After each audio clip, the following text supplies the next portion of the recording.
दोस्तों, कल्पना कीजिए, साल 2045 हिंद प्रशांत के आसमान में युद्ध छिड़ चुका है। चीन के 6th जनरेशन फाइटर जेट्स हजारों किलोमीटर दूर बैठकर आर्टिफिशियल इंटेलिजेंस की मदद से बिना पायलट वाले कॉम्बैट ड्रोन्स को कंट्रोल कर रहे हैं। उनके राडार उन्हें पकड़ ही नहीं पा रहे हैं। मिसाइल्स लॉन्च होने से पहले टारगेट लॉक हो चुका है और पूरा युद्ध इंसानों से ज्यादा मशीन्स लड़ रही हैं। अब इसी समय भारत अपने सबसे आधुनिक फाइटर जेट को उड़ाता है, लेकिन अचानक सवाल उठता है, क्या यह विमान उस युद्ध के लिए बना ही नहीं था जो आज लड़ा जा रहा है? यही वजह है कि आज भारत के सामने केवल एक फाइटर जेट खरीदने का सवाल नहीं है, बल्कि अगले 50 वर्षों की एयर डोमिनेंस का फैसला होने जा रहा है।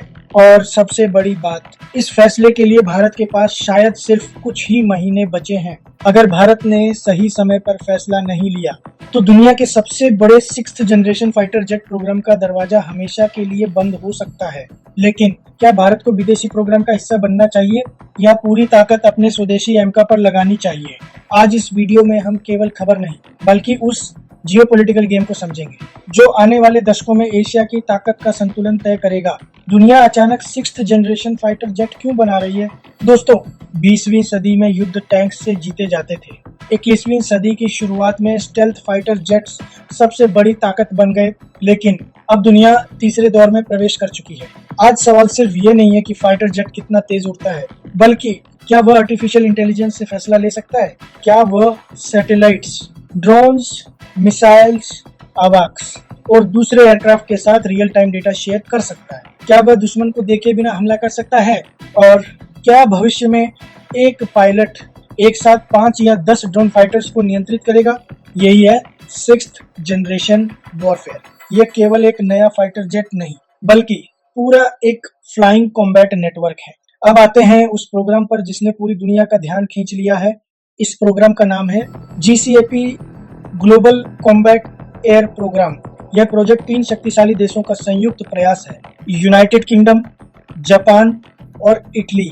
इन तीनों देशों ने फैसला किया कि अलग अलग फाइटर जेट बनाने की बजाय वे अपनी technology, research, artificial intelligence, radar, engine, weapons और मैन्युफैक्चरिंग क्षमता को जोड़कर दुनिया का सबसे आधुनिक कॉम्बैट एयरक्राफ्ट तैयार करेंगे। इनका लक्ष्य है साल 2035 तक एक ऐसा फाइटर जेट तैयार करना जो आने वाले कई दशकों तक एयर सुपीरियरिटी बनाए रख सके। लेकिन यह कहानी सिर्फ टेक्नोलॉजी की नहीं है, कहानी है जियोपॉलिटिक्स की। GCAP आखिर इतना महत्वपूर्ण क्यों माना जा रहा है? क्योंकि पहली बार यूरोप और एशिया की सबसे एडवांस एरोस्पेस इंडस्ट्रीज एक साथ काम कर रही है। जापान, जिसके पास इलेक्ट्रॉनिक्स और एडवांस सेंसर्स में विश्व स्तरीय क्षमता है। ब्रिटेन, जिसने दशकों तक कॉम्बैट एयरक्राफ्ट बनाए हैं। इटली, जिसकी एरोस्पेस इंडस्ट्री दुनिया की सबसे मजबूत इंडस्ट्रीज में गिनी जाती है। जब ये तीनों देश साथ आते हैं तो केवल एक फाइटर जेट नहीं बनता, बल्कि पूरी नई डिफेंस इकोसिस्टम तैयार होती है। यही कारण है कि कई दूसरे देश भी इस प्रोग्राम में रुचि दिखा रहे हैं। लेकिन भारत अचानक इस कहानी का हिस्सा कैसे बन गया? दोस्तों, भारत आज दुनिया की चौथी सबसे बड़ी इकोनॉमी बनने की ओर बढ़ रहा है, लेकिन एयर पावर के मामले में भारत के सामने बड़ी चुनौती मौजूद है। भारतीय वायुसेना के लिए 42 फाइटर स्क्वाड्रन स्वीकृत हैं, लेकिन वास्तविक संख्या इससे काफी कम है। दूसरी तरफ चीन लगातार अपनी एयरफोर्स का आधुनिकीकरण कर रहा है। उसके पास पहले से बड़ी संख्या में स्टेल्थ फाइटर्स मौजूद हैं और वह अगली पीढ़ी की टेक्नोलॉजी पर तेजी से आगे बढ़ रहा है। यानी अगर भारत केवल वर्तमान जरूरतों पर ध्यान देता रहा तो आने वाले वर्षों में टेक्नोलॉजी गैप और बढ़ सकता है। भारत के पास विकल्प क्या है? आज भारत 2 रास्तों के बीच खड़ा है। पहला रास्ता पूरी तरह स्वदेशी विकास, यानी एमका, एडवांस्ड मीडियम कॉम्बैट एयरक्राफ्ट। ये भारत का सबसे महत्वाकांक्षी फाइटर जेट प्रोग्राम है। अगर ये सफल होता है तो भारत उन चुनिंदा देशों में शामिल होगा जो अपना स्टेल्थ फाइटर स्वयं विकसित करते हैं। लेकिन इतना बड़ा प्रोग्राम समय मांगता है, टेक्नोलॉजी मांगता है, इंजन मांगता है, टेस्टिंग मांगता है और सबसे ज्यादा धैर्य मांगता है। धैर्य मांगता है। यही आता है दूसरा विकल्प। अगर भारत किसी इंटरनेशनल प्रोग्राम का हिस्सा बनता है तो उसे केवल फाइटर जेट नहीं मिलेगा, बल्कि नई technologies, manufacturing techniques, artificial intelligence integration, advance sensors, mission software और ग्लोबल सप्लाई चेन का अनुभव भी मिलेगा। लेकिन इसकी कीमत भी बहुत बड़ी होगी। ये केवल एयरक्राफ्ट खरीदने जैसा सौदा नहीं होगा, बल्कि कई अरब डॉलर का इन्वेस्टमेंट, दशकों तक चलने वाली रिसर्च और इंटरनेशनल इंडस्ट्रियल पार्टनरशिप होगी। लेकिन समय अब सबसे बड़ी चुनौती क्यों बन गया है? यही कहानी अचानक रोमांचक हो जाती है। हाल ही में GCAP से जुड़े वरिष्ठ अधिकारियों ने संकेत दिया कि अगर कोई नया देश इस प्रोग्राम में शामिल होना चाहता है तो उसे जल्द निर्णय लेना होगा। क्यों? क्योंकि एयरक्राफ्ट की design, engine architecture, software, weapons integration और इंडस्ट्रियल रिस्पॉन्सिबिलिटीज एक निश्चित चरण के बाद तय हो जाती हैं। अगर कोई देश बहुत देर से शामिल होता है तो उसे बराबरी का पार्टनर नहीं बल्कि केवल कस्टमर बनने का खतरा रहता है। यानी आज फैसला नहीं लिया तो कल टेक्नोलॉजी ट्रांसफर की उम्मीद भी कम हो सकती है। क्या भारत GCAP चुनेगा? यही वह सवाल है जिसका जवाब आज शायद किसी के पास नहीं है। भारत एक तरफ आत्मनिर्भर डिफेंस इंडस्ट्री बनाना चाहता है, दूसरी तरफ भविष्य की टेक्नोलॉजी से भी पीछे नहीं रहना चाहता। क्या दोनों लक्ष्य एक साथ पूरे हो सकते हैं? यही आने वाले महीनों की सबसे बड़ी रणनीतिक पहेली है। पार्ट एक, एंडिंग। लेकिन दोस्तों, हवाई ताकत की यह कहानी यहीं खत्म नहीं होती, क्योंकि जब भारत भविष्य के फाइटर जेट्स पर फैसला लेने में जुटा है, उसी समय दुनिया का एक और बड़ा देश भारत की सबमरीन एक्सपर्टीज में दिलचस्पी दिखा रहा है। अब सवाल केवल मिसाइल एक्सपोर्ट का नहीं रहा, बल्कि भारत अपनी नेवल टेक्नोलॉजी, ऑपरेशनल एक्सपीरियंस और मिलिट्री ट्रेनिंग भी दुनिया को देने की स्थिति में पहुंच चुका है। कैसे इंडोनेशिया, ब्रह्मोस और एस्त्रा के बाद अब भारतीय सबमरीन एक्सपीरियंस चाहता है, और क्यों ये साझेदारी पूरे इंडो पैसिफिक की रणनीति बदल सकती है। दोस्तों, आने वाले वर्षों में भारत को आसमान में अपनी ताकत बढ़ाने के लिए एक बहुत बड़ा फैसला लेना है। लेकिन युद्ध केवल आसमान में नहीं जीते जाते। कई बार सबसे निर्णायक लड़ाई समुद्र की हजारों फीट गहराई में लड़ी जाती है, जहां न कोई सैटेलाइट आसानी से देख सकता है, न रडार, और न ही दुश्मन को पता चलता है कि मौत किस दिशा से आने वाली है। यही वजह है कि आज दुनिया की हर बड़ी शक्ति अपनी नेवी को पहले से कहीं ज्यादा मजबूत बना रही है। और इसी बीच भारत के लिए एक ऐसी खबर आई है जो शायद आने वाले वर्षों में भारत को केवल मिसाइल एक्सपोर्टर नहीं बल्कि मिलिट्री नॉलेज एक्सपोर्टर भी बना सकती है। भारत की तरफ इंडोनेशिया का बढ़ता भरोसा। दोस्तों, कुछ साल पहले तक भारत और इंडोनेशिया के बीच डिफेंस कोऑपरेशन की चर्चा मुख्य रूप से ब्रह्मोस मिसाइल और Astra air to air missile तक सीमित थी। लेकिन अब तस्वीर पूरी तरह बदलती दिखाई दे रही है। अब बातचीत मिसाइल बेचने की नहीं, बल्कि submarine operations, crew training, maintenance, operational doctrine और नेवल एक्सपर्टीज शेयर करने तक पहुंच चुकी है।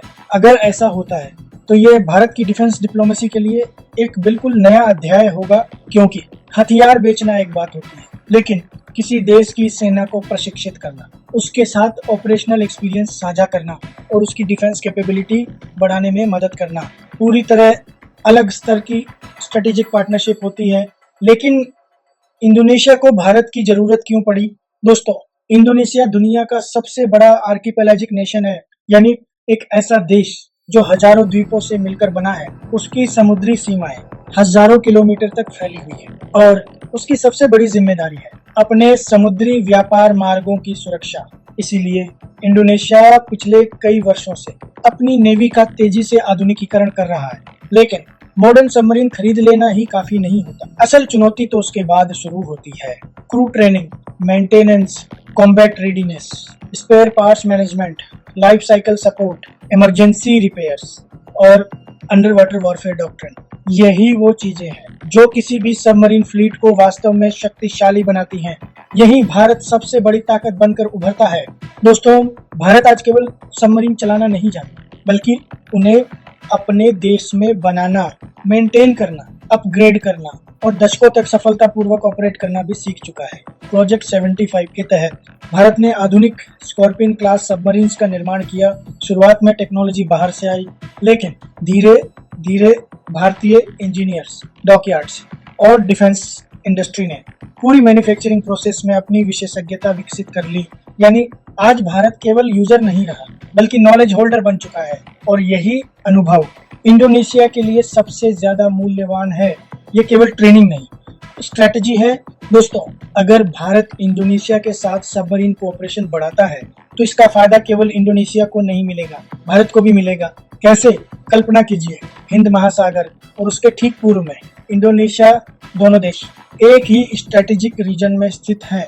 दोनों का सबसे बड़ा साझा हित है free and secure sea lanes. अगर दोनों देशों की नेवीज एक दूसरे की ऑपरेशनल फिलॉसफी समझती हैं तो भविष्य में joint exercises, information sharing, submarine rescue, anti submarine warfare और मैरीटाइम डोमेन अवेयरनेस कई गुना मजबूत हो सकती है। यानी ये पार्टनरशिप केवल ट्रेनिंग नहीं बल्कि पूरे इंडो पैसिफिक सिक्योरिटी आर्किटेक्चर का हिस्सा बन सकती है। मलक्का स्ट्रेट, दुनिया की सबसे बड़ी समुद्री लाइफ लाइन। अब जरा मैप की तरफ देखिए। इंडोनेशिया दुनिया के सबसे महत्वपूर्ण समुद्री मार्गों में से एक मलक्का स्ट्रेट के बिल्कुल पास स्थित है। हर साल दुनिया के अरबों डॉलर का व्यापार इसी रास्ते से गुजरता है। ऊर्जा, oil tankers, container ships, raw materials, सब कुछ। अगर किसी दिन ये मार्ग बाधित हो जाए तो पूरी ग्लोबल इकोनॉमी पर असर पड़ सकता है। और यही कारण है कि इंडो पैसिफिक आज दुनिया का सबसे महत्वपूर्ण स्ट्रेटेजिक थिएटर बन चुका है। भारत अंडमान निकोबार आइलैंड्स के माध्यम से इस पूरे क्षेत्र में अपनी मौजूदगी लगातार मजबूत कर रहा है। वहीं इंडोनेशिया मलक्का स्ट्रेट की सुरक्षा में महत्वपूर्ण भूमिका निभाता है। यानी दोनों देशों की साझेदारी सिर्फ दो देशों की कहानी नहीं बल्कि पूरे इंडो पैसिफिक की स्टेबिलिटी से जुड़ी हुई है। भारत का बदलता डिफेंस मॉडल। दोस्तों, एक समय था जब भारत दुनिया के सबसे बड़े डिफेंस इंपोर्टर्स में गिना जाता था। हम एयरक्राफ्ट खरीदते थे, सबमरीन्स खरीदते थे, मिसाइल्स खरीदते थे, टेक्नोलॉजी खरीदते थे। लेकिन आज तस्वीर बदल रही है। आज भारत ब्राह्मोस एक्सपोर्ट कर रहा है, एस्ट्रा मिसाइल एक्सपोर्ट कर रहा है, radar systems, patrol vessels, electronic warfare systems, artillery और कई डिफेंस प्लेटफॉर्म्स दुनिया के अलग अलग देशों तक पहुंच रहे हैं। लेकिन अगर भारत अब operational training, maintenance support, doctrine development और मिलिट्री कंसल्टेंसी भी देने लगे तो ये डिफेंस एक्सपोर्ट का बिल्कुल नया चरण होगा। यानी भारत केवल इक्विपमेंट नहीं बल्कि अपना अनुभव भी एक्सपोर्ट करेगा। और दुनिया में यही सबसे मूल्यवान चीज होती है, क्योंकि टेक्नोलॉजी खरीदी जा सकती है लेकिन ऑपरेशनल एक्सपीरियंस नहीं। Final conclusion. दोस्तों, आज की दोनों खबरें पहली नजर में अलग अलग लग सकती हैं। एक तरफ भारत भविष्य के फाइटर जेट्स पर फैसला लेने की तैयारी कर रहा है, दूसरी तरफ दुनिया भारत की नेवल एक्सपर्टीज पर भरोसा दिखा रही है। लेकिन अगर गहराई से देखें तो दोनों खबरें एक ही कहानी कहती हैं। भारत अब केवल हथियार खरीदने वाला देश नहीं रहना चाहता। भारत टेक्नोलॉजी बनाना चाहता है, ज्ञान साझा करना चाहता है, ग्लोबल डिफेंस पार्टनरशिप्स का नेतृत्व करना चाहता है। यही कारण है कि आने वाले 10 से 15 वर्षों में भारत के डिफेंस डिसीजंस सिर्फ भारतीय सेना का भविष्य तय नहीं करेंगे बल्कि पूरे इंडो पैसिफिक रीजन की स्ट्रेटेजिक बैलेंस को भी प्रभावित कर सकते हैं। अब सवाल आपसे, अगर भारत के सामने विकल्प तो क्या उसे भविष्य की टेक्नोलॉजी के लिए इंटरनेशनल पार्टनरशिप्स बढ़ानी चाहिए या पूरी ताकत केवल स्वदेशी प्रोग्राम्स पर लगानी चाहिए? अपनी राय कमेंट सेक्शन में जरूर लिखिए। अगर आपको डिफेंस, जियोपॉलिटिक्स और मिलिट्री टेक्नोलॉजी की ऐसी गहराई से एनालिसिस पसंद आती है तो वीडियो को लाइक कीजिए, चैनल को सब्सक्राइब कीजिए, क्योंकि यहाँ हम केवल खबरें नहीं बताते, हम उनके पीछे छिपी पूरी रणनीति समझाते हैं। जय हिंद, वंदे मातरम, भारत माता की जय।